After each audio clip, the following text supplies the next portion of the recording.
Hey, what's going on, guys? Welcome back. Droid Life Show today, episode 190. A cool even 190. It's Friday, November 30th. I'm your host, Kellen, with me, Tim. Tim, say hi. Hi, guys. How's it going? Tim here. We're back. A couple weeks off. Tim had some time off. Last week was Black Friday holiday stuff. We took a couple of weeks, but we're back. And there's a ton of stuff going on. Let's see. Since we've been off, we reviewed the OnePlus 6T, reviewed the Fossil Sport. There's a Pixel Lite 3 Lite phone now floating around. There's Samsung sort of showed off their foldable phone. They announced a new UI. There's actually some stuff. Project Fi is now Google Fi. There's actually quite a bit of stuff going on. So anyways, thanks for joining us on this fabulous rainy Portland Friday. Trivia back once again. Sponsor this week, you can see at the bottom there, Anchor. Anchor supplied us with 5 of their wireless charging stands. So if you hang around to the end of the show, we do trivia. You have a chance to win a wireless charging stand from Anchor. Thanks very much, Anchor, for sponsoring the show. All right. Well, there's actually kind of breaking news that just dropped right before the show. So we'll probably start there. Hangouts. You remember Hangouts, right? Google Hangouts. We only use it every single day. We only use it for all communications at Droid Life. Yes, that one. According to 9 to 5 Google, it's going away in 2020. About a year.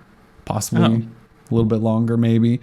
They said it'll be alive through 2019. So we got a little bit of time. This isn't quite the quick death that was Inbox, which is going away, I think, in like a couple months. They say about 2020, Google will look to shut down Hangouts. And I mean, that's a ways away. I'm not sure what the hell we're going to do. What are we going to use? What are we Facebook Messenger, I guess. I just don't really want to use Facebook apps. And Facebook's like Are you one of those guys? Or you're like, yeah, Facebook's gross. Yeah, I mean, I don't like Facebook anyway. We use it for business purposes only. I gotta personally get on there. Facebook Messenger is actually a pretty solid messaging app, but I mean, do you want to like you and I are in the position where we talk to a lot of our family and friends via Hangouts, or have you transitioned people away? Are you still in there? No, it took me years to get everyone on Hangouts, and I refuse to tell them to get the next best thing, because I don't know if there is like a next best thing. You know, like I want an instant message. I don't want a text. I don't want SMS or MMS or RCS or PMS or any of that. I want instant message. IM. So maybe if AOL could get back in the game, I'd greatly appreciate. What's the other one? ICQ. That was that old school one. ICQ. Did you ever use ICQ? Yeah, that was. No, I did not. Yahoo Messenger and AOL were just my thing. I used Yahoo and I think ICQ. So you mentioned RCS. I think maybe Google's betting that by 2020, RCS is actually a thing on phones in multiple carriers. We've talked about RCS off and on, rich communication services. We've been talking about that for how many years now? Like at least 3, I think, or maybe 2 to 3. And Google keeps saying like, it's coming. We got all these partners and there's a universal profile and it's going to be beautiful. And then no one adopts it. Like T-Mobile was like, yeah, we're going to do this. We're going to do RCS. And then they said they turned it on, and then they only allowed like an old Galaxy S7 to access to use those services. So RCS doesn't seem like it's anywhere near being ready, but maybe over the next year that's the case. And if that's the case, like that makes messaging a little bit easier. But I like Hangouts because it has all my Google accounts attached to it, and I can just jump between them, talk to family on the personal account, talk to you or work stuff on the Droid Life. I mean, like I can jump around. It's like when they killed text messaging within Hangouts, I didn't really care because I use Google Voice and it's separate anyway. But like, I like just being able to jump between, and it has like all the features I need. Like I can send a video and send pictures. I mean, I know it hasn't been updated forever and it's kind of a garbage app these days. It's not really that modern in terms of messaging, but it still works. I don't know. They're killing Allo. Did Berger say he uses Allo? Well, no, I think, I mean, maybe he didn't know that they are killing Allo. Oh, yeah. I think that was what the discussion was. But yes, Allo's not even an option for us now. Yeah, I mean that's part of the other story, right? Is Allo has already come and gone. Like since Hangouts was basically shoved to the side, and they said it's going to be this corporate thing, and they have Hangouts chats or whatever on Hangouts chat on the enterprise side. Allo came in, and they were like, "Yay, Allo! This is the future," and that's already dead. Like Allo already died before Hangouts, which is not good. So yeah, I don't really know what we're going to use. I know there's WhatsApp out there, but I don't know, like unless you like live on the East Coast or in any other part of the world, we don't use WhatsApp on the West Coast. It really seems like an East Coast and everywhere else in the world besides West Coast USA. It's seriously thing. I don't know why that is, but yeah. And people keep mentioning Slack. I mean, I know of Slack. I just know absolutely nothing about Slack. All I do is I see people say that how much they hate Slack. Yeah. Or like, Slack went down, I can't do my work, blah, blah, blah. Like, I don't want to have to rely on something that goes down periodically or something. I just don't know. Yeah, I mean, so yeah, we don't use Slack because it's just Tim and I. We don't need to have like these giant corporate conversations. Do people actually use Slack for personal purposes? I'm just curious in the chat because I know that Slack is a big deal. And I know that like I see all the media people I follow talking about Slack all the time. It's really annoying, but like, does anyone use it for personal conversations? I don't know if they do. I have a feeling that's a no, but everyone says, well, one person says no. Before we get going though, 2 donations. Before we even started the show today, PC747 dropped $20 on us. It said happy holidays. I don't know if PC747 is still around, but thank you so much. That's a massive donation. Thank you so much. And then Alex just dropped $5 on us. Thank you, Alex. Great start to the show. Yeah, happy holidays, everyone. Happy holidays. Whatever you celebrate, get out there, love one another. Let's see. So there's a no. No, it's too much for a personal conversation. You can if you want to. So people don't really use Slack for personal. That's kind of what I got. It was like more of a work thing, which is it's apparently great for that. So yeah, I don't know. Like, what am I going to use? I'm guessing just text messaging. I mean, you and I use Google Voice for our own like phone number and stuff, and the messaging experience in there is not terrible. But do you and I really want to send Google Voice? I don't know. We'll figure it. We have a year to figure it out. We've got a year. There'll be something great that'll come and go by then from Google. We'll get another messaging app. So anyway, that's the word on the street. Is 2020 Hangouts potentially will die, and then we'll figure something else. I don't know what we're gonna do. Yeah. I'm also sort of like a self-hating Android user, because a lot of my friends have iPhones and they don't talk to me because I'm a green bubble or whatever in their chat message. And I always feel like I'm a little left out. So just Android just does not seem to really have like a fantastic messaging app or even experience. I think that's why everyone switched to WhatsApp a long time ago, except for us on the West Coast. Yeah.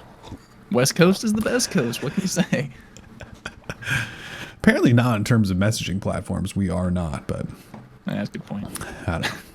All right, let's move out of there, though. Let's talk about something else that's probably at least somewhat exciting. A few months ago, a rumored mid-range Pixel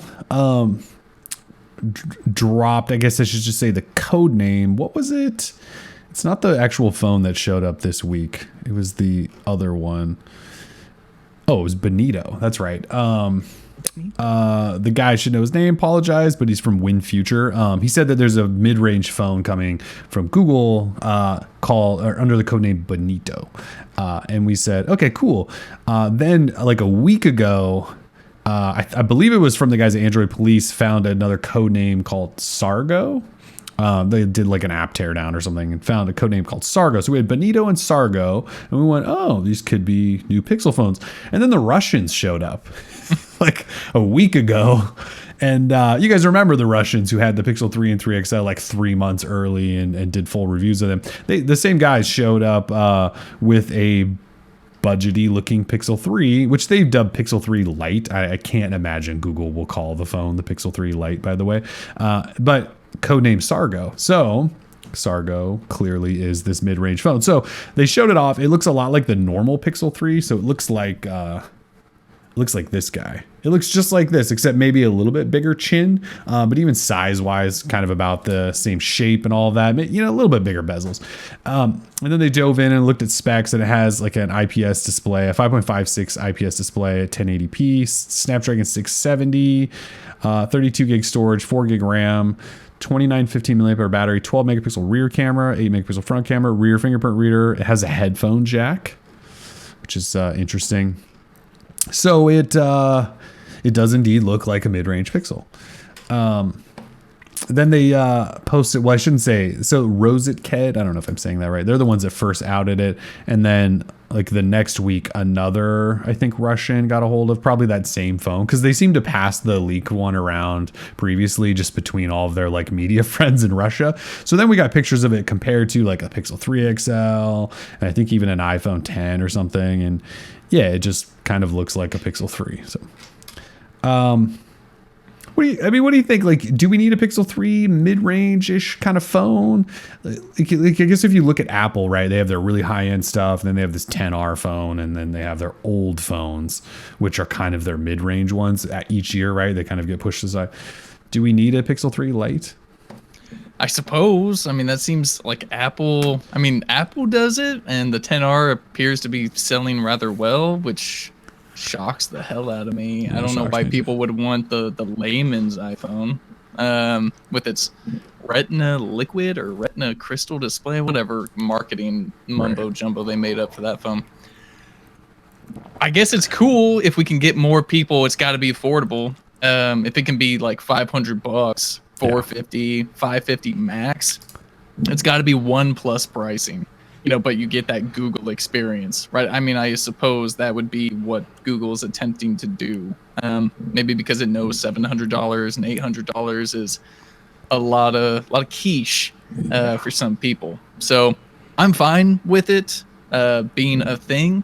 It's not going to be my next phone just because I guess I don't want any compromise in terms of my smartphone experience. I want the best gaming. I want the best performance. I want the best camera. And I don't know if a Lite phone is going to be able to deliver that. But I'm with you. I also don't think it's going to be called Pixel 3 Lite. Why would you just, in the name, why would you tell someone that something cheap. Sucks? Yeah, it sounds cheap. So, yeah. I don't know what the name could be, but definitely not Pixel 3 Lite. If it is Lite, I guess whatever. But and they better not call it mini. It's not really that mini. It's not a mini. No, I don't know what they're going to call it. They probably won't even be Pixel 3. Well, I guess it could be Pixel 3 because it looks like the other Pixel 3. I don't know, but Pixel 3 Lite, Pixel 3 Mini, all those sound stupid. So Pixel 3S, I'm not really sure what the hell they're going to call it. As long as the pricing's right, it sounds like a good enough idea, because a lot of people were not happy with the $8,000-$9,000 price tag on the regular 3 and 3 XL. But yeah, is it going to be $550? And then everyone looks and goes, well, OnePlus, the 6T is $550. Why would we buy your Pixel 3 Mini over that? So yeah, just call it someone said kind of like a Pixel 3 headphone jack edition. I like that. That'd be cool. I don't know why it's coming with a headphone jack. That makes it seem even more mid-range and like kind of budget phone. No, it totally does. It's very weird. Yeah, I just don't know what to think about it. I guess we don't really know what angle Google's trying to take here. So I think we should just start referring to it though as Pixel 3 headphone jack edition. I actually like that. Yeah, I like that. I could do that. Yeah, I like it. So I mean, I think it's like good that Google's trying to branch out, expand the line, but it's totally going to be $500, and everyone's going to go, "Are you kidding me? No, I'm buying that." Yeah, It won't be 400. Google won't go that cheap, I don't think. I don't think they will. I don't know if they can. I mean, they got to make some money, but yeah. I don't know if I really want to, not that, making the Pixel brand more accessible to other people is essentially like watering down the ecosystem or what they're offering, but I want every product that Google makes to be exceptional and very good. I know you'll talk about Pixel Slate and all that, but you don't want hardware or experiences to kind of hinder what the Pixel name could be. Pixel should stand for the best of what Google does, and so if it's a light experience, it has to be like a really good light experience. So I just hope that whatever it is, it's exceptional at its price point. So yeah.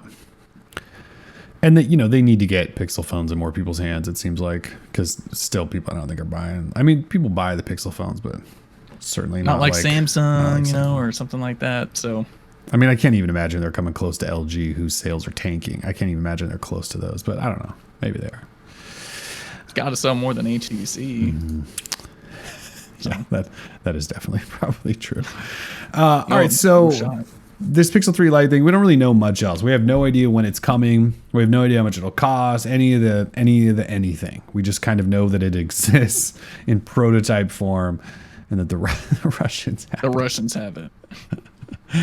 All right, so there's a ton of other Google news that we want to run through. So Tim was on vacation like a week ago and brought like 17 phones with him and took like 17,000 pictures.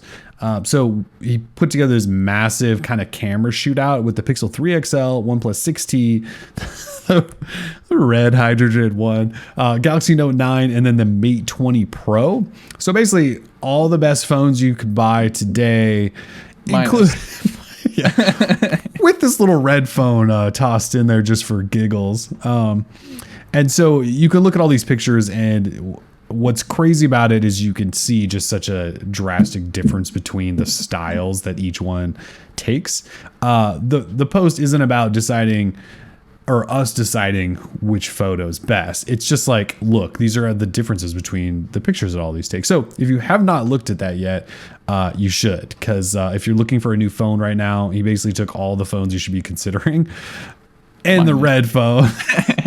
The red phone too, and took a whole bunch of pictures, and it's in Hawaii, so the pictures are beautiful anyway, so you should just go look at them. But I like these kind of posts because you can really see, even in thumbnail view, you can see like the contrast of the sky, like the crappy dynamic range of the red phone. I mean, like you can really kind of get a good idea of what these things could do. So yeah, I mean, it took me a lot of time to do, not only to compile, but of course I had to be the weirdo walking around Hawaii with a fanny pack full of phones. And I'm not joking, I had an actual fanny pack. Pretty legit. And yeah, 5 phones stuffed in there, Mate 20 Pro, OnePlus 6T, just bringing them, busting them all out. And some people would ask me like, hey, what the hell are you doing? And I was like, oh, I like review phones. And they're like, oh man, that's awesome. Yeah, I was like, yeah, but look, this sucks. I have to wear a fanny pack. Fanny pack.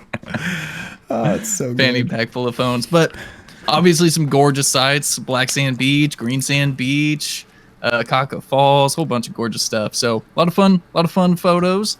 And as Killen said, I mean, you can really see a difference even with the compression, you know, that takes place when you upload a photo to the web and all that. I mean, you can still see a pretty clear differences in terms of what a phone is going to offer in the photo category.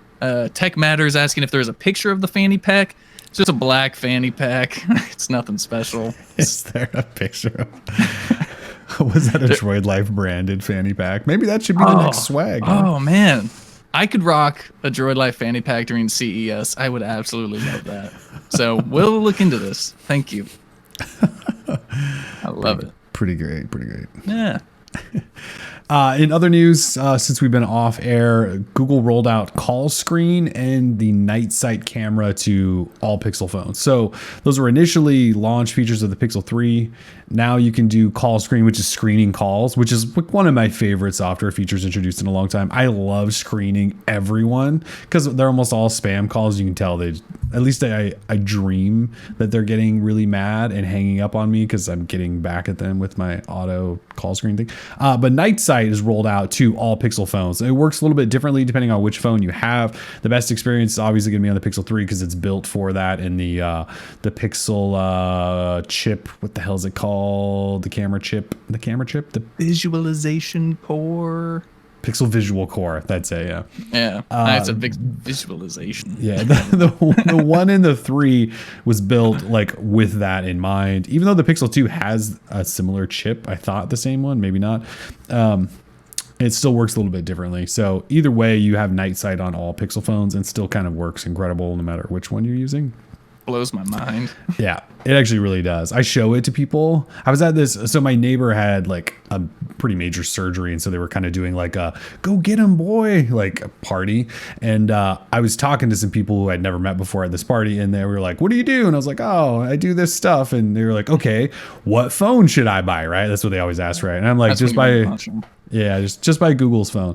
Well, why? Does it have the best camera? Blah, blah. And I was like, well, yeah, it does. You want to see some magic? Like, I can say that now. Want to see some magic? And I just showed them like a couple of night sight pictures, and they were blown away.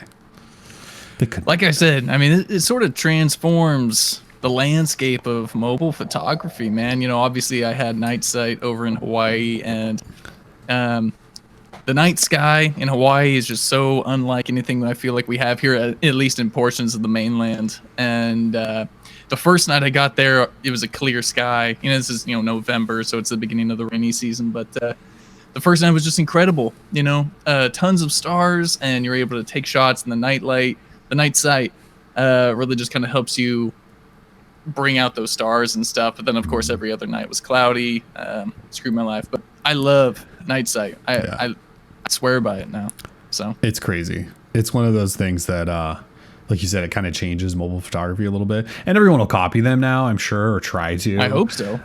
Yeah, so eventually like every phone will have something similar where they'll just copy Google if they can figure it out. I'm sure they'll figure it out. I'm sure they just reverse engineer everything, and Samsung's got to be close. I mean, I'm sure the Galaxy S10 will have some type of night sight feature. Yeah, night I'm sure mode it will too.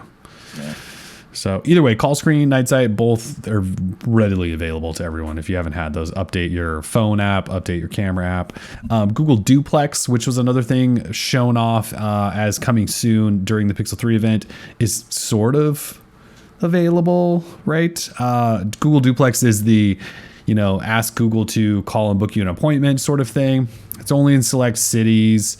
Initially there was only select participating places doing it. Now it's kind of a little more open, but you have to be in select cities. And what is it, like San Francisco? I can't remember. San Francisco, Dallas. I don't remember. But it was like 4 places. Yeah, it's only like 4 places. So it's going to be a really slow rollout. Droid Life would not be slow, I could probably tell you. New York, Atlanta, Phoenix, San Francisco are the 4 areas. So if you live in one of those, you have a Pixel phone, you should check it out.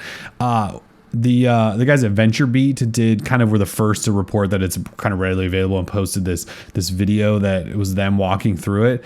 It looks like one of the most painful things I've ever, and they were, during their video, they were trying to like show off every little piece of the conversation. So it probably took a little bit longer than it needed to, but I could have called and made 6 appointments by then, or gone online and booked the restaurant like on OpenTable or something in 2 seconds. So cool idea, but they need to figure out a way. So basically what you have to do is go through this list of questions for Google, and then Google then calls the restaurant without you, right, and does the thing, and then reports back and says, look, I made you this reservation. But to go through the list of things just seemed really tedious. I get you could be working and talking to your phone and telling it what you want, and that's kind of fine, but I mean, if it takes 2 minutes to go on OpenTable and just click reserve, I'd much rather do that. Yeah, very interesting. I don't call anyone. Yeah, well, exactly. I imagine it would be cool, like say it's maybe the middle of the night and the restaurant's already closed or something. You could tell Google to do that, and then it'll know, by way of Google search that the business is open. Let me call and make this appointment or something like that. Other than that, if I'm walking down the street, kind of like their video shows, and I want to make an appointment for something, I suppose I would just be on OpenTable and do it myself. And because then once the backup time, like, oh hey, what if they're not available at this time? Will this time work? And then you have to confirm, like, yes, that's fine, Google. No, like I already know this information, so doing it myself just makes sense. But it's still promising. It just looks so damn, like you said, tedious. So it'll probably get better at some point. Sure. Probably. One day. So anyway, that's if you're in one of those 4 cities I mentioned, which I've already forgotten, give it a shot. Let us know how it is. Portland is not one of them. Tim mentioned Pixel Slate earlier. Yeah, so Pixel Slate is now available. I have one over here somewhere tucked under a bunch of crap. Pixel Slate's now available. It's Google's first tablet in a number of years, since the Pixel C, actually. It's been a long time. Starts at $600. You can get one for $800, $1,000, $1,600. Kind of jumps all over. This is it. If I can figure out how to open it. Look, Pixel Slate. So I have the Slate with like the keyboard. This is the $1,000 version with Intel Core i5, 8 gig RAM, 120 gig storage, and then the keyboard costs $200. So this is like a $1,200 machine. I'm still testing. Obviously, I'll review it at some point in time. Do I think most people should buy this thing? No. Yes. No. And that's coming from the guy who really likes the Pixelbook and would tell you, like, go buy a Pixelbook because they're really fun and great. This one I just don't really know because, I mean, tablets are stupid for one. That's just personal opinion. Tablets are stupid. This device as a tablet doesn't really work that great yet. Google's still trying to figure out, I think, where Chrome OS goes as a tablet operating system. So as a tablet, I mean, I got testing to do, but some of the animations and stuff are kind of slow. I don't know. It's a tablet experience. Like, what are you supposed to do? Tablets are just big. You're supposed to just watch movies on tablets, aren't you? And play video games. I don't know what the hell else you're supposed to do with them. As a computer, it's mostly fine. It reminds me of the Pixelbook experience, except you obviously have to dock it in like a flimsy, crappy keyboard like this thing that costs $200, or Bridge makes one where you can essentially turn it into a full laptop. So, I mean, I would say right now, unless you're dying inside to own a tablet made by Google, like, I don't know why you would buy this thing. Just buy a Pixelbook. If you want Chrome OS and the best experience there, just buy a Pixelbook. It folds into a damn tablet. So, anyways, I don't want to spend too much time on it, but I do have one. If you guys have questions and want, just shoot me an email or something. I'll tell you, whatever, and we'll review it at some point. But yeah, it's a tablet. It's a Chrome OS tablet. It's really expensive. Yeah, and if you do want like a full laptop experience, might I recommend maybe a Windows PC or Apple MacBook potentially, because Chromebooks are extremely limited in what they can do. So, that's what Tim thinks. He doesn't use one in a while. So there's that. Are Tim and Kellen both in Portland? We are, Han Solo. We sure are both in Portland. Yes, we is. Yeah. Kellen's rocking that south side. I'm rocking that north side. Mm-hmm. Yeah. So anyway, Pixel Slate got one. You should not get one unless you really need a tablet. We'll have more on that later. Let's see what else has come out.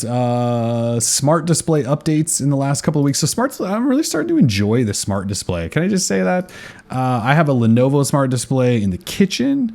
I have a Google Home Hub right here in front of me, and the Google smart displays are, well, they're getting really good. Like, I can just reach over now and swipe down, and there's all my smart home controls. Like, I can just touch. So I don't have to shout at Google, which I rarely do anymore because I really hate doing the Google keyword thing. So, but I can just reach over and swipe and like check the front door camera, adjust temperature, turn lights on, whatever. And what's cool is like this one's in the office, and so it knows my office lights are the thing I may want to control. So there's like a quick control at the bottom to just turn them off and on. See, like I get off, on. Like, that's nice. And then if my doorbell rings, because the Nest doorbell, it just like pops up a video feed. I don't know. Smart displays I think are actually getting pretty good.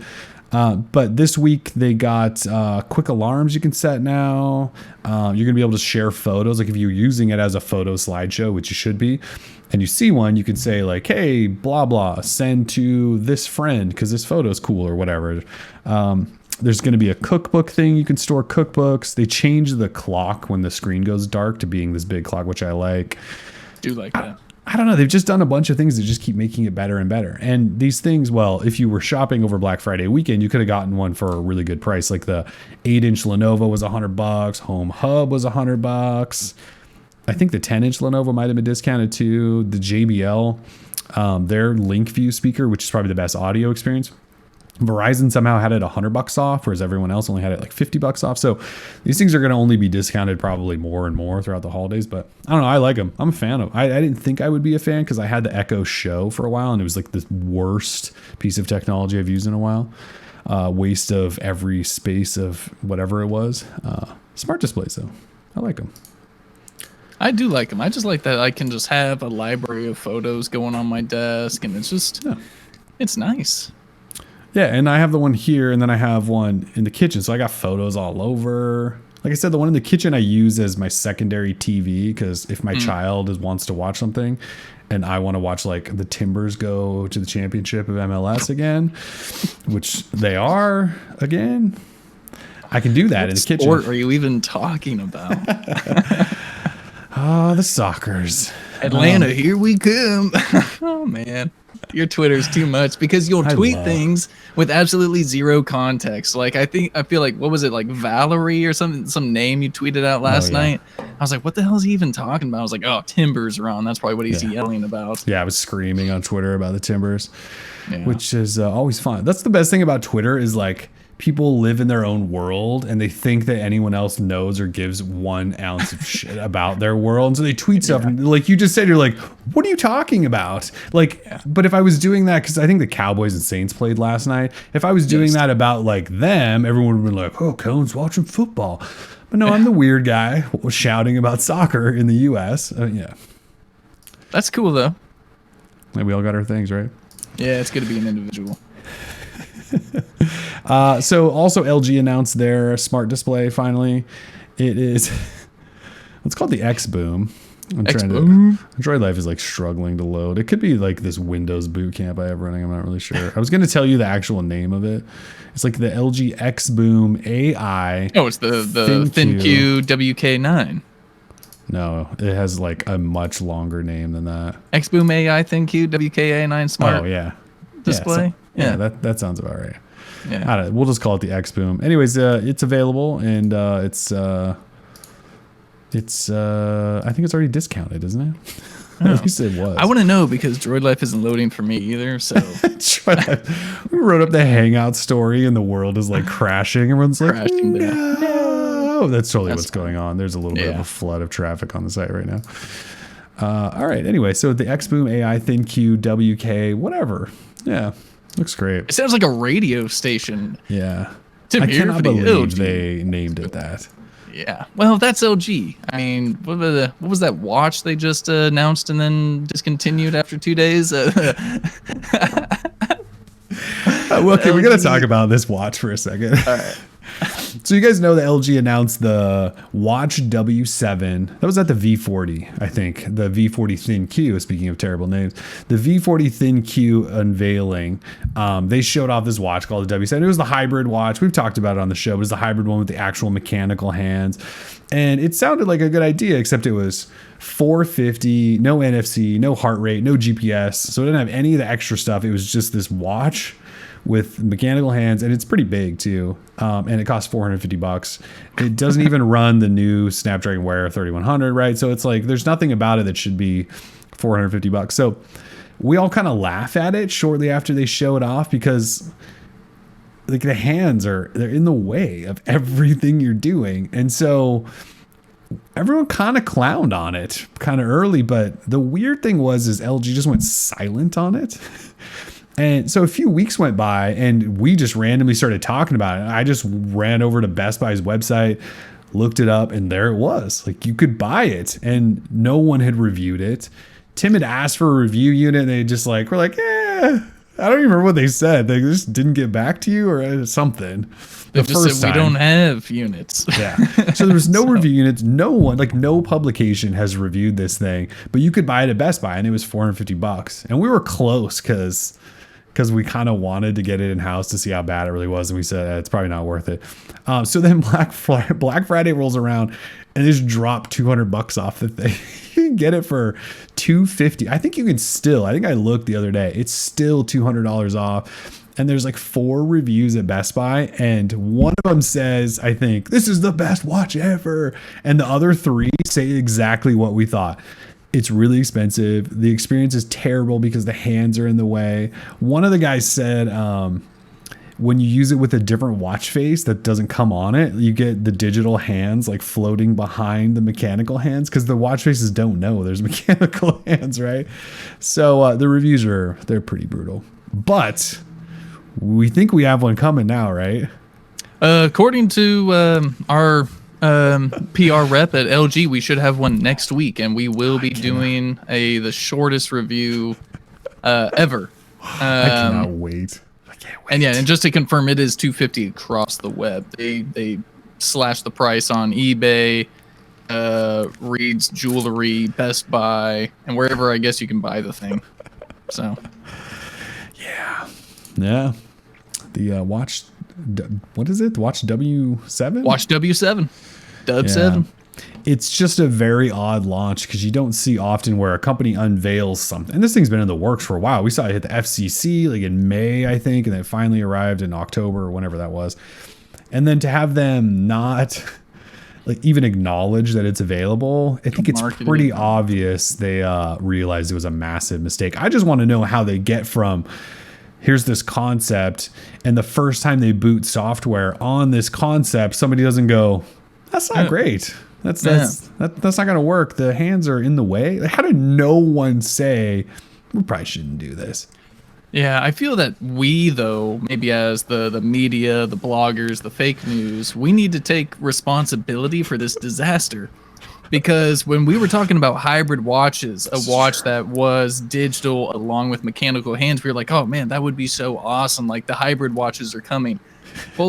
Oh man, they're terrible. Like, because it's just the experience, you know, the experience has yet to be catered for a hybrid watch with, you know, analog hands. So it's our fault. Not fully. LG should have said, no, you guys are wrong. You guys are dumb. You don't want that. Believe us. You know, we made it. It's bad. And then they could have showed us pictures. We all would have laughed. Ha ha ha. But now we're like actually laughing because they moved along with it and tried to release it. They actually made it for $450. To be fair, I'm just an opinion guy. I'm not an engineer. What I will say though is when we were excited about this, I think it's more just the general idea. This is not, I promise this is not me making an excuse. The general idea sounds cool. You're like, oh, it's this hybrid with an actual full Wear OS and some mechanical hands. It could look great. It sounds cool. But if any of us would have seen it, I'm pretty sure we would have gone, oh no, no, we can't do that. Anyways, it got approved on multiple levels and then made it to a press conference and then is sold at Best Buy stores. Yeah, and that was also a good time to note that LG has a new head of their mobile division, Brian Kwan, who was in charge of their appliance and home theater and all this good stuff. That he really kind of raised guy, up. I think, yeah. He's the TV guy. Yeah. So anything home entertainment, Brian's been in charge of it for a while, and so this should be interesting. See if you can turn mobile around. Yeah, I'm excited. Oh man, LG, stuff they do sometimes. They do. Anyways, yeah. So next week we should have one. It's gonna be fantastic. I cannot wait. Speaking of watches, I'll jump around a little bit. So I've been doing a lot of watch testing lately. I think it's because like I'm not burnt out on phones, but we had that wave of phones come in, and it was just like review. And so I've been reviewing watches. So like here's the not LG, Fossil Sport. I still have the whatever the hell this expensive thing is, Mont Blanc. Mont Blanc Sommier 2? Mont Blanc. In a couple of my videos, I said, because I'm not French and I'm super West Coast, Northwest guy who speaks in the plainest English ever, I was like, this Mont Blanc. And like half of the comments go, you don't say the T, Kellen. You don't say the T. And I was like, oh, Jesus. Okay. All right. I'm not French. Just leave me alone. Anyways, still wearing that. And then this was like the worst purchase ever. Any idea what that is?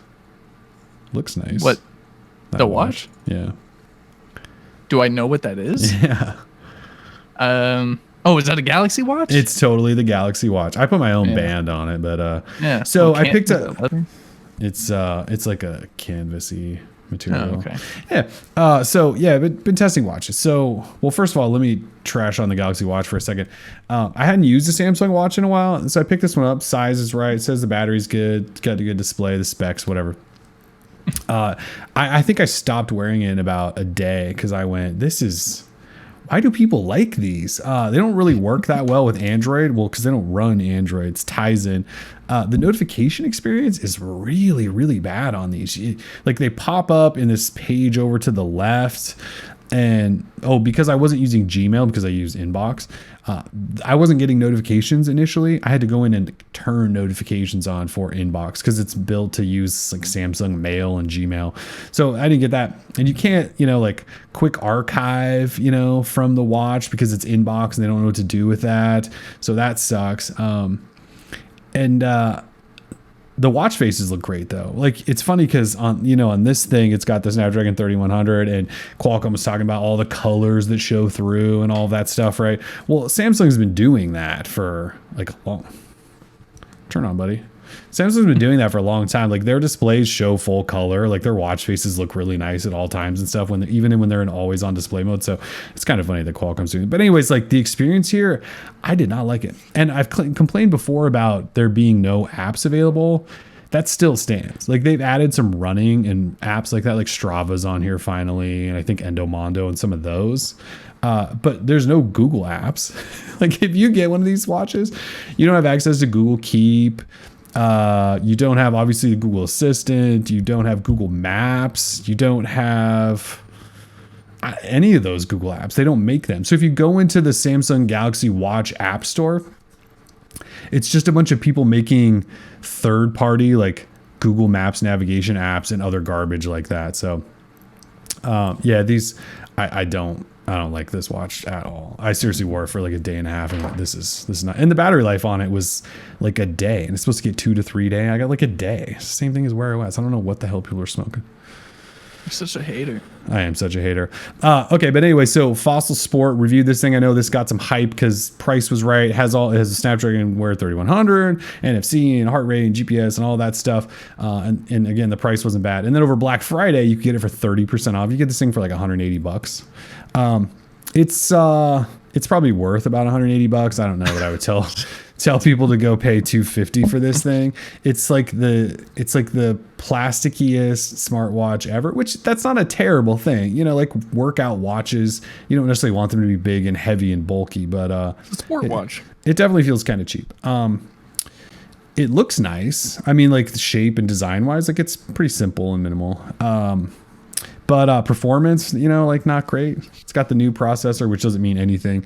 But it's kind of janky. The display's not great. Battery life was just normal. So I don't know. I mean, if you got this thing for really cheap, I hope you enjoy it. I did not really enjoy this watch. Fossil so you're just gonna keep rocking the Mont Blanc? Might as well. Made that investment. It's hot, dude. It looks great. It actually does run really well, but they upped the store. Like this thing for some reason has 8 gig storage and a full gig of RAM, I think, which maybe that helps. The display's better and things like that. Like Mont Blanc. They actually did stuff to make a really good Wear OS watch. It's just stupidly overpriced. But yeah, I mean the Fossil Sport's fine if that's what you're going for.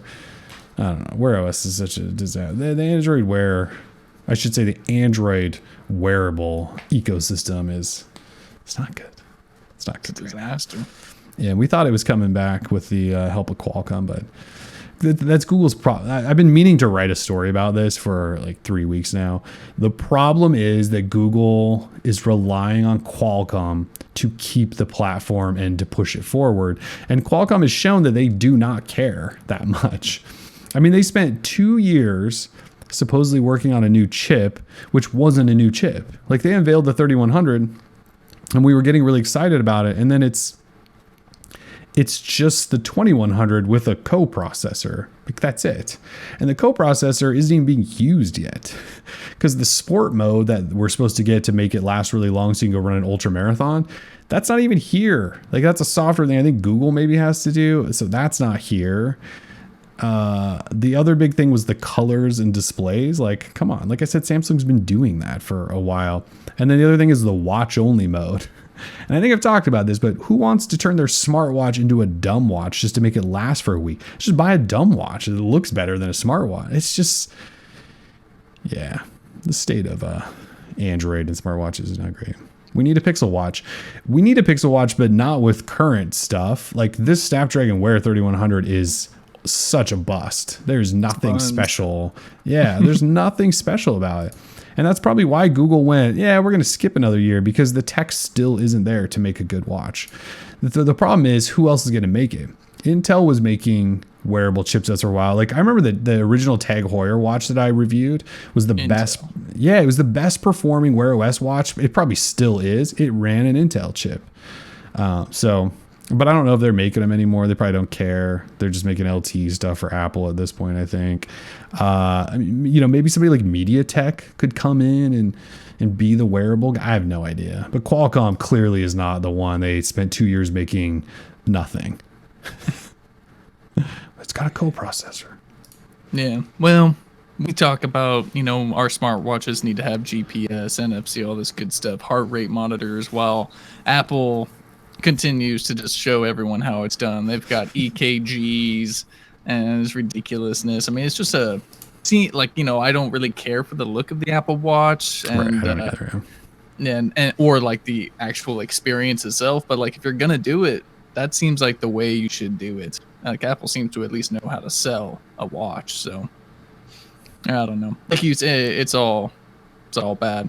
Eldar in the chat says F Apple. Yeah, I know, but still they know how to put an EKG in a smartwatch. So I mean, I think it's pretty obvious at this point that Apple's made the best smartwatch. People buy them and they seem to get better and better.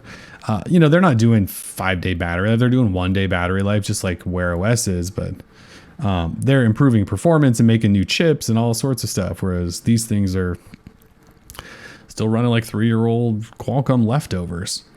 Yeah. It's embarrassing. All right. So quickly, OnePlus 6T. Can't believe this. We haven't done a show since we reviewed this bad boy. So here it is. I'll keep this short. OnePlus 6T is a really nice phone for the price. Not my favorite phone. I'm back on Pixel 3. But it's a good phone and the price is great. And almost everything's really nice about it. Ooh, Tim has one too. The camera is, I think the camera is completely average, borderline not good. Battery life was really good though. What else? The software experience is obviously great. OnePlus knows what they're doing. Little teardrop baby teardrop notch looks great. Display looks great. I actually mostly like the phone. Something about the size. I mean, it's a big phone. It's large. It's like the same size, I think, as the 3XL, isn't it? Basically. Yeah. Basically. It's totally the same size as that. So it is a large phone. One thing I'll tell you is if you use this phone for a while, the OnePlus 6T, and then go to the 3XL, you realize how big that notch is on the 3XL and how stupid it looks and how insane Google is for releasing that thing. So yeah, I like the OnePlus 6T. I used it on Verizon and T-Mobile both. It was fine. Totally great. I liked it. The wireless charging thing not being there, I don't really care about. Charges fast using their dash charging. Good phone. Are you using yours or are you using something else? What are you using right now? Pixel 3 XL, of course. I got, like Rhino notch life going on. I mean, I was using the 6T for a bit. In Hawaii, of course, I was switching between 6T and the Pixel 3. And, you know, but the Pixel 3, I mean, it's the camera really that kind of keeps me coming back. But the 6T, it's a fine phone. The in-display fingerprint reader was acting like super janky for me. Yeah, I forgot about that. Yeah, like sometimes, you know, you'd put your finger on there and then like it just won't be red. You know, it'll just kind of do that flicker thing and then nothing will happen. The display will turn off. And you're like, okay.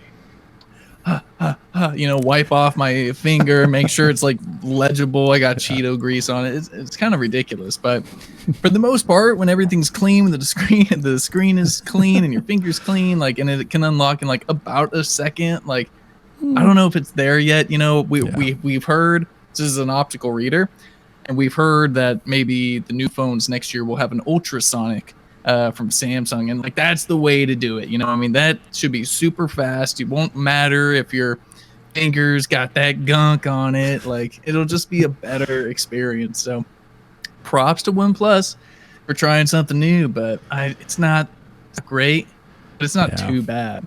So yeah, I forgot about the fingerprint reader. The fingerprint reader was actually kind of frustrating. What's really weird is when I first got the phone, I thought it was really fast, actually. I thought it was really fast to unlock. And then it got an update, and the first update was supposed to improve the fingerprint reader, and I thought it made it really slow. But so what Tim's talking about is optical. It needs a bunch of light in order to read your finger, so it like glows light at your finger when you put your thumb, your finger on it, and then it tries to read your fingerprint. So in dark situations and stuff, it kind of sucks because it shoots this like burst of light. It just didn't work that great for me. I'd rather just use until they get great. I'd rather just use these ones on the back. So they work. They do. But the 6T is a really good phone. I think a lot of people would probably be really happy with it. These are just little things we're complaining about. I mean, outside the camera, because I just feel like most people should get an excellent camera these days. Samsung making excellent cameras, though they have for a long time. Google is. I don't know who else is. Huawei is, but you can't buy. Yeah, Huawei is, but you can't buy their phones here because LG's not making great cameras. I thought the 6D camera is fine. If you're looking like my camera shootout from Hawaii, I thought the OnePlus 6D actually represented itself rather well. So yeah, it's just when I looked at all the like sample photos I took, I just went, "This is not good." Really? Not good. Yeah, but whatever. Pretty good. Yeah, no, not necessarily yours. The ones I took. No, like yeah, the ones I took, your sample photos. Yeah, they were all bad. In related news, OnePlus and McLaren are getting together, doing a little something. They're probably going to put like an orange sticker under the back glass and put some more RAM or something in and call it a McLaren edition. That's not going to be available in the U.S. Right, and probably not going to be available in the U.S. because their special edition phones are never available here. Oh, December 11th, they're going to announce it. Yeah, they're only available in India. Like if I assume this has to be in the UK. Yeah, it has to be in the UK. But like, no, dude, like the Avengers edition and the Star Wars edition were available in India before anywhere else, and I was just made no sense to me. Maybe just that part of the world people buy special edition stuff more than they do here. I don't know. I figured people would buy some of that stuff. I'd buy that crap. I'd buy the Star Wars one or something. Yeah. I'd definitely rock a Star Wars edition phone. Yeah. So anyway, that's on December 11th. They're going to do that with McLaren, and yeah, it's probably just going to be because they basically like under the glass, they just put like a sticker under the glass. Yeah, just put. And that's how they change the color of these phones. Because that purple one, what's it called? Thunder Purple. Thunder Purple was arrived also, I think, since we've last done a show. I think it's sold out now, but probably the most disappointing colored phone I've seen OnePlus make ever, I would say. It's so weak and terrible. It's like that lavender purple that Samsung has, and then it just kind of fades into like a black. It's just boring. It's just boring, yeah. It's very disappointing. The red one they did for the 6 is one of the hottest phones I've seen in a long time. And so for them to just do this ugly smoky purple thing, come on, man. Super weak. Yeah, super weak. All right, let's change it up a little bit. God, this show's going to run long. Samsung had their developer conference 3 weeks ago or something now, and they showed off foldable phone number 1. And 2, they showed, look, we got new UI coming that we're going to slap on top of Android. It's called One UI. And we're going to push a beta out really soon to Galaxy S9, S9 Plus, and Note 9. And we have it up and running. In fact, we have a whole video tour of it, but look, I have a Samsung phone and it's charged and I can actually use it if I want to. So this phone, what was the idea of One UI? It was to make everything easier to approach and use or something? Like all the menus are really weird now. They're like when you go into them, they look like this. You probably can't see that at all. Where it says like whatever menu you're in, it takes up like half the screen, and the bottom is where you can reach everything. And Samsung said that's because that stuff's easier to reach, which I totally understand. But they change everything to look very much more pixely. I know, again, you still can't see that. What if I change it to more Pie? Yeah, Android 9 Pie. Yes, and then they added night mode, so full night mode where you can change everything black and blue if you want to. So hot. They added the sort of Google style, Apple WebOS style cards. So they did that. They changed a lot of stuff. So we have an overview video of this, which shows you a lot of the big changes. And then I've actually been using it off and on this week. It's actually pretty nice. I'm not going to lie. Like when the Galaxy S10 comes out, I'm kind of... All right, I'm not excited because it's a Samsung phone, but the software I don't think I hate anymore. There's something about Samsung software for so long that's been so bad. I don't hate this. It's actually kind of, I mean, I'm running Nova Launcher on this thing, but it's actually kind of cool. I think people will enjoy this if people do flash. And this is beta, so it's like hella broken, I think. But I think people are gonna like this, like the new font and stuff like that shows the date and some of the stuff. Like, so yeah, if you double pull down the quick settings, like it takes up the whole page and shows you the time in big and the day. I thought there was weather. It's not weather, but like all the buttons are in a good spot. I don't know. I like it. So if you are interested in flashing the beta, there's instructions and stuff at the site. It is a little janky, so just keep that in mind. We're early in the beta period here, but this is the first time in a while I think I've been sort of excited about. Oh, and here's the new always on display. It's got color and stuff. It's nice. Super minimal. I think Samsung did a pretty good job, and I don't ever say that about the software decisions they make. So it's saying something. All right, so they announced this foldable phone. Okay. And you were there. Oh yeah. Tim's like, I totally forgot I was there. How was the unveiling of the foldable phone? Were you blown away? Could you even see it? No. So Samsung put us poor press people like in the middle of this huge Moscone Center, kind of like not auditorium, but it's like a big room, and we're near the back, so we can't get like real close to take pictures, I assume, or something. Thankfully, some people brought like their telephoto lenses with them and all that good stuff. But there was a lot of hype centered around this foldable device, and then they brought out like this big black box and showed that it could unfold, and because it's in this protective case, so people can't see what the hardware looks like. Yeah, and then I just I fell asleep after that. It was a pretty darn boring unveiling. I don't know how it was for you, but at least in the room, I was like, oh, okay, like I don't know. They didn't really explain, maybe at least to me, why having a foldable device is like the next cool thing. I think it's more one of the things like, well, we can do it, so let's do it. That way we can say we're one of the first to do it. Mm-hmm. I think it's great that technology is going that route. It's awesome that we can do things. Some things, at least from a consumer standpoint, don't necessarily need to be done. Kind of like the Pixel Slate. Other than that, people seemed hype about it. What's it called again? The Fold Flex? Oh yeah, well, the display tech Infinity Flex. Infinity Flex, yeah. So that's cool, flexing on them. I like that. Other than that, I mean, we hardly know anything. What we think we know is that it's going to cost an arm and a leg, which is understandable. The last report we saw said it was going to be like $1,600 plus or something. So yeah, that's ridiculous. And like I said, they didn't give me a reason at least to get hyped about it. No, so zero. I'm not hyped. Yeah, I think we talked a little bit about this on the last show, but yeah, they gotta sell me on why it's gonna be great. I don't know if it is gonna be. Weird flex. If it has one UI on it, though, I might be sold. But speaking of Samsung and where we're going, though, so Samsung also showed off a bunch of prototype displays. Well, I shouldn't say showed off a bunch. They showed an image of some prototype displays. One of them is called Infinity O, and that's because it has like a little circle cutout over the top left corner. And this week, Huawei jumped on stage at some singer's birthday party event or something and pulled out this phone. And I think it's codenamed or something called Nova 4 right now. But it has the little whole display cutout in that top left corner.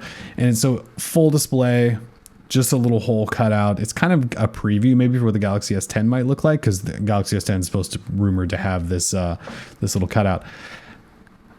I think it looks kind of cool, if I'm being honest. I think it looks kind of cool. I know it's kind of weird because it's in that top corner, and then that's going to kind of shift over notifications a little bit, because it's in the very top corner where your notification would start. But I'm fine with that. I think that's a better idea than it dead center. Or would you rather be dead center? I don't know. Like, did you see these Huawei pictures? And like, what did you think about them? I guess over to the left is okay. I don't know if that's gonna like trigger my OCD or something like that. I think a lot of people are a little weirded out about it. I think maybe, well, especially now that Pi, has the time on the left always, like it's anchored there. Right. Does that mean that the time has to get pushed over from that knot? And like that's gonna kill it for me. I won't be able to do it. So it's got to be center. It's gotta be. All right, you're probably right. I don't think they're centering though. So this phone, it's what Samsung showed was it off to the. Why is that? Left. I wonder. I mean, it must be like a component reason, the way it's attached, underneath. I just don't. I don't like the design though. Like if I was in the room and they were like, "Okay, guys, we're pitching ideas for where the camera hole should be." Like, guys, the camera hole's got to be in the center, like an essential phone, but just not attached to the actual top. Yeah, so, I guess if they did that, that would make, or like the OnePlus 6T, just round it out around it. Something. Anyway, Huawei showed it off. They'll probably be one of the first to sell a phone with that little guy up there. Somebody in the chat mentioned that they think Huawei will probably be one of the first with a foldable phone. I think they probably will be actually. China always seems to beat everyone to market at this point, so. I wouldn't be surprised if Huawei is one of the first. What sucks for all of us is none of their stuff comes to the U.S. anymore because the U.S. government really doesn't like them. Yeah. True. Oh, man. So, now they're pushing for everyone else in the world to sort of shun them. That's brutal. They really are. Yeah. All right. So final topic, Google's Project Fi is now not a project any longer. It is called Google Fi. And in really odd news this week, they expanded it to more phones that aren't just Fi ready or Fi made or whatever you want to call them phones. Like Google has this lineup of phones. It's obviously the Pixel phones, and then they've worked with Motorola and LG to have some other phones that are built for Fi.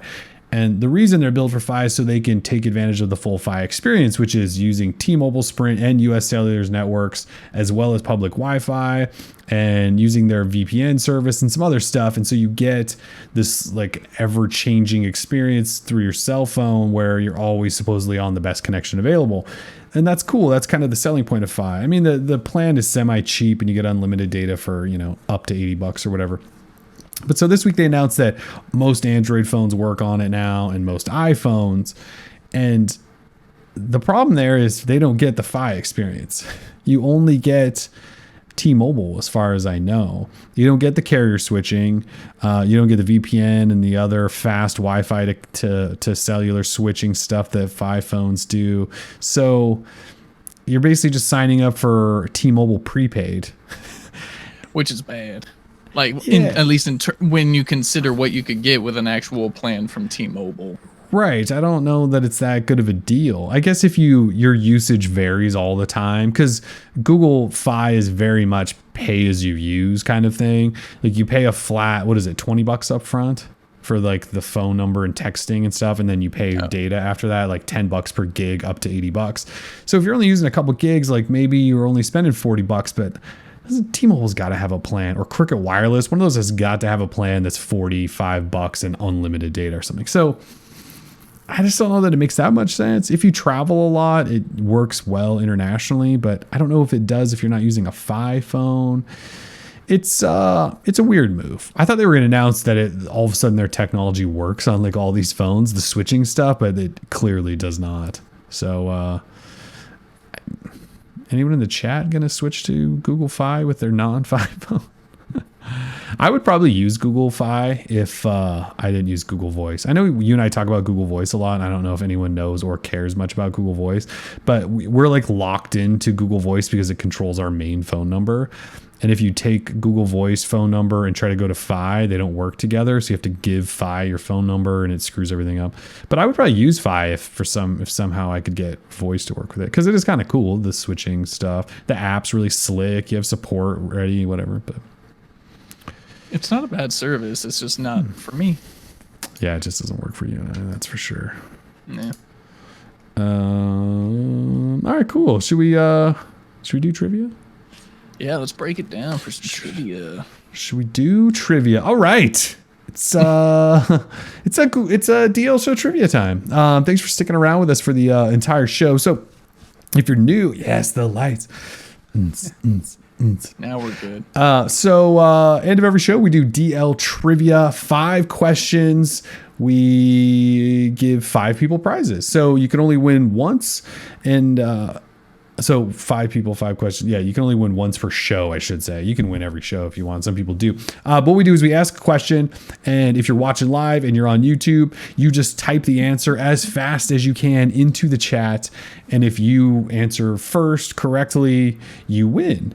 And that's pretty much it. So we do the 5 questions, give 5 people prizes, and it's usually a blast. So we will start in just a second, but if you need to like drop the resolution down, get that fast connection, go audio only, whatever you got to do that now. And then we'll start getting started. Once again, sponsored this week by Anchor. They give us 5 wireless charging stands, which is fabulous because Google's phones now have wireless charging and everyone seems to care about wireless charging. Samsung phones have had it for like 2 decades, but we care again, right? God. I guess. But yeah, thank you, Anchor, for the wireless charging stand. So, are we ready? I'm ready when you are. Let's just kick it off with question number 1, please. All right, question number 1 is going up now. What was announced to be the price of a single NVIDIA spot before the product was canned? Never launched. What was announced to be the price of a single NVIDIA spot before the product was canned? So random. Oh, Evan Brown with the quickness. The correct answer was $50 or $49.99. We would have accepted either. And of course, as we know now, Google Home Mini came. And Google Home Mini destroyed any chances of NVIDIA spot ever hitting the market because it does exactly what NVIDIA was trying to do. It's really sad. I still kind of like Spot, but I get it. I get why they killed it. Evan Brown was super quick. $50. Oh, that was ridiculously fast. How much is a Google Home Mini these days? $50. Oh, okay, never mind. Same price. Yeah. Either way, it's still a better experience because it's not, tied to your Shield TV. So makes that was sense. the weird thing. NVIDIA wanted to create this network in your house. Like I remember when Jensen was talking about, he's like, create this network of spots in your house that I'll talk through your Shield to wherever. And it's like, well, Google's going to do Home, which doesn't go through your Shield. Yeah, it was a weird thing. It could have been cool. They should have just made it a Google Home Mini thing. But yeah, they probably didn't want to redo all the engineering costs there. Whatever. Yeah. Evan Brown, congratulations. Congrats, Evan Brown. RIP Spot. All right, let's go ahead and keep it rolling. Question numero 2, por favor. Question number 2 going up now. What processor powered the original OnePlus One? Ooh, again, what processor powered the original OnePlus One, the OG? Oh, Brett Wright. Brett Wright with the correct answer of 801, the Snapdragon 801. Congratulations. George Vanner really quickly behind him. I don't know what you guys are going to see in the chat, but Tim and I both have Brett Wright with George like a split second after. Him. Yeah. But Brett Wright with the win there. Man, congratulations. You guys are quick today. I know, what's quicker than normal, right? Have they? Everyone's moving closer towards us. I think they know the secret, the latency. So. Everyone is moving to Portland these days, so yeah, good for me. Brett Wright, congratulations. All right, question numero 3. All right, question number 3 going up now. What year did Google Fi, formerly known as Project Fi, launch? Again, what year did Google Fi, formerly known as Project Fi, launch? Oh, Eric. Goodness gracious. Eric Ortiz, a constant Droid Life trivia winner with the correct answer of 2015. Yeah. Congratulations. Another super quick one. Eric's always quick. He is. I know Eric so well. Like I don't even have to ask him for his address. I'm just going to go to the post office, send out his stuff. He wins a lot. Congratulations, Eric. He's just rolling. 2015 in like trivia prizes, man. Project 2015. Congratulations. Yep. All right, we're just gonna keep it rolling here with question number 4, please. All right, number 4 going up now. What is the Pixel 3 Lite's internal code name? And even I guess Pixel 3 the Lite may not be official either. But what is the Pixel 3 Lite's, the reported name, internal code name? I'm seeing Rocky L. Brody. Yep. Rocky with the correct answer of Sargo. I pronounce it Sarjo just because I see Sarge and I'm like, yeah, per Sarge. But yeah, I've gone Sargo. It could be Sarjo. Like Sargento. Sargo. However they pronounce the fish. Rocky L. Brody. Rocky L. Brody. Congratulations. We got a Bonito in there, but Sargo is the Pixel 3 Lite. There is a Bonito code name, but we have not seen that device yet. Yep. All right, guys. This is question number 5. This is your last chance to get one of these legit. Sweet. I always love it. Like, we just did. Yeah, sorry. We just did question number 4, and like at the end of everyone answering question number 4, like this answer for question number 3 drops like 2015. Everyone's dropping like Sargo, Bonito, and then somebody just drops in the 2015. Come on, John. You're not live. You gotta catch up with us here. Catch up. Yeah. We're almost in 2019 already, and you're still back there. So he's still in 2015. Yep. Okay, right. Question number 5. Yeah. Ready? Question number 5. Last question. Here we go. Question number 5 going up now.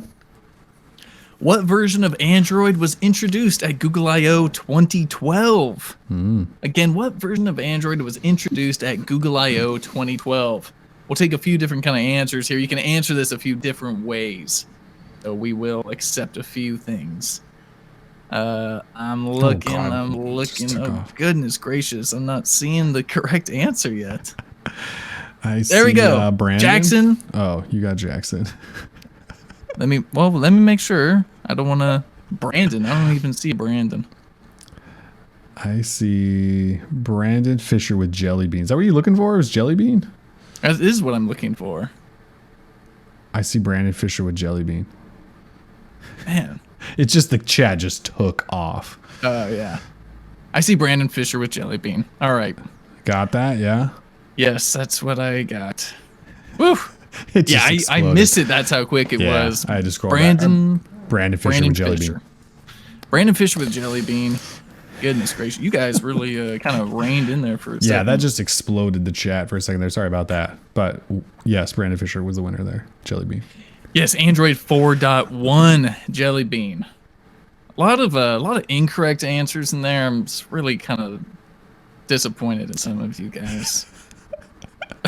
Gingerbread. We should all know our Android versions. I get it by year, that's difficult. But Ginger, I mean, that's 2.3. That's way back in the day. Come on. Yeah. Anyway. Next year we already have, I can announce this. Whenever we do our next show, it'll definitely be before Christmas, if I'm not mistaken. Like, we have no reason not to. Right. Yeah, but we have prizes for our next podcast round. It's going to be, we got some noise canceling Bluetooth headphones. Things are sweet. So fantastic Christmas present to give to yourself. And so I'm looking forward to the next show already, man. We're also working on something really special. We're just waiting for it to go through. Yeah. Not going to tell you what it is yet, but we are waiting for it to go through. And it could be a good like end of year show trivia with some big prizes. Big prizes. Big prizes. Yeah. We're getting there. We're waiting a little bit longer. Yep. Before we announce. Yeah. Oh boy. Oh boy. So excited. All right, great. Anything else? Did you buy anything good for Black Friday? I did not. But yeah, I bought some silicone cupping set. Oh, nice. For like my back and my neck and stuff. That was like, $20. So other than that, no.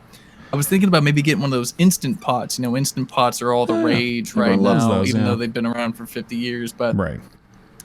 Yeah, that's what I'm thinking. Cupping set. Nice. That's solid. Yeah. Very Portland thing of me to get on Black Friday. It's very Portland. I really don't think I bought anything. I don't know. Yeah, I was buying like discount because like the Galaxy Watch was discounted, so I was like, oh, I'll try that, but that's not really like for me. It's testing purposes. I don't know. Sweet. The big prize is the DL fanny pack. I saw someone say, I think it was Eric, was like, they're gonna give away a bunch of Sagas phones. That's the big prize. Yeah, we've got a big warehouse full of Sagas. Oh, man. Someday I'll have a funny story to tell about them, but not today. Maybe a couple years down the road. Yeah.